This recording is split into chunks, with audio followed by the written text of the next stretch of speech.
Bridget, New Year's Day. The start of a new chapter. Or at least, that's what I tell myself every year. This time, though, I'm determined to take control of my life.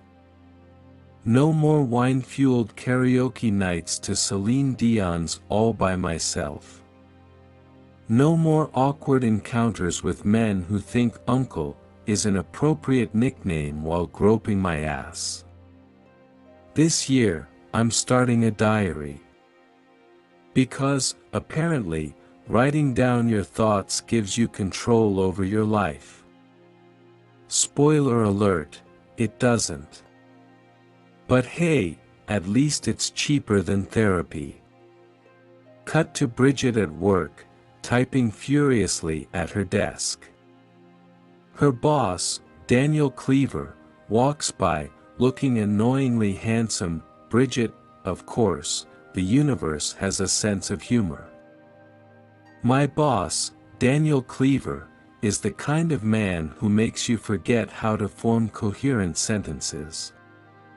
He's charming, witty, and completely out of my league. But a girl can dream, right? Even if those dreams involve him accidentally calling me Brenda 3 times in one meeting. Scene shifts to Bridget's mother's house, where her mom is enthusiastically laying out clothes on the bed. Bridget's mom, darling, I've laid out something lovely for you. You'll look absolutely stunning at the party tonight. And don't worry, I've invited that nice barrister, Mark Darcy. You remember him, don't you? Bridget, Mark Darcy.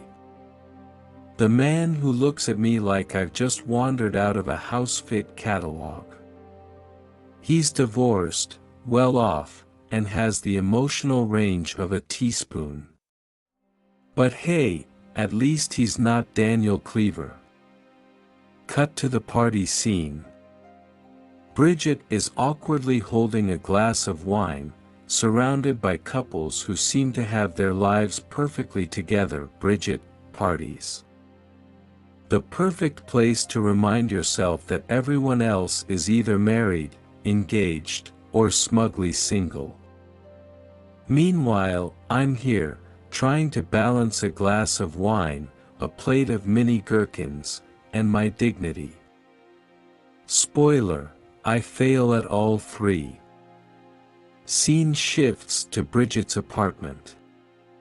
She's sitting on the floor, surrounded by empty wine bottles, lip-syncing to All by Myself. Bridget, somewhere between the 3rd glass of wine and the 5th chorus of All by Myself, I realized something.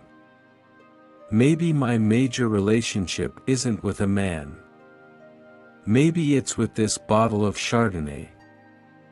At least it doesn't call me Brenda. Cut to Bridget at the gym, attempting to work out. She falls off a treadmill, much to the amusement of the few people around her. Bridget, the gym.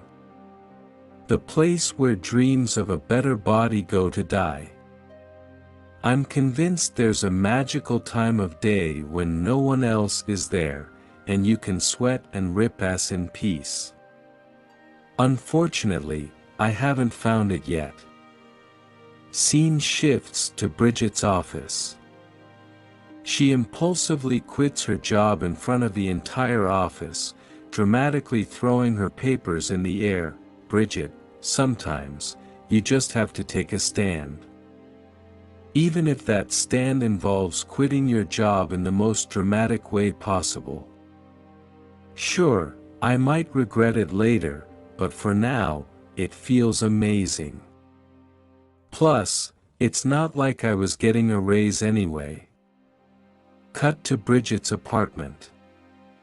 She's cooking dinner for Mark Darcy, who looks both confused and slightly terrified as she serves him blue soup. Bridget, cooking for a man you like is a delicate art.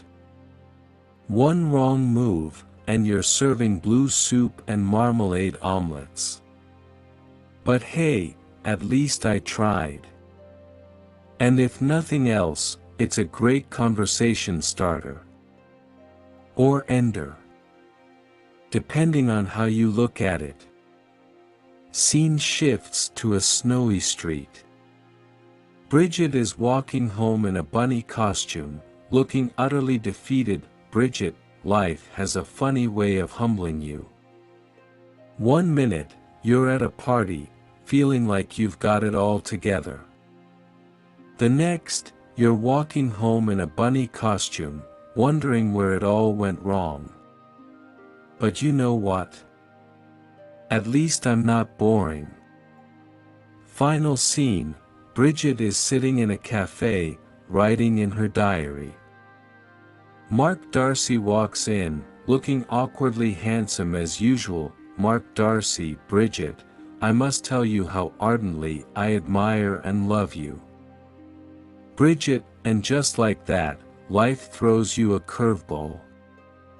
Maybe it's not about having it all together. Maybe it's about embracing the chaos, the awkwardness, and the occasional blue soup. Because in the end, it's not about finding the perfect man or the perfect life. It's about finding yourself. And maybe a decent bottle of wine along the way. Closing scene, Bridget closes her diary, smiling as the camera pans out to show her and Mark walking down the street together. The screen fades to black with the words, "Life is messy. Love is messier. Embrace it."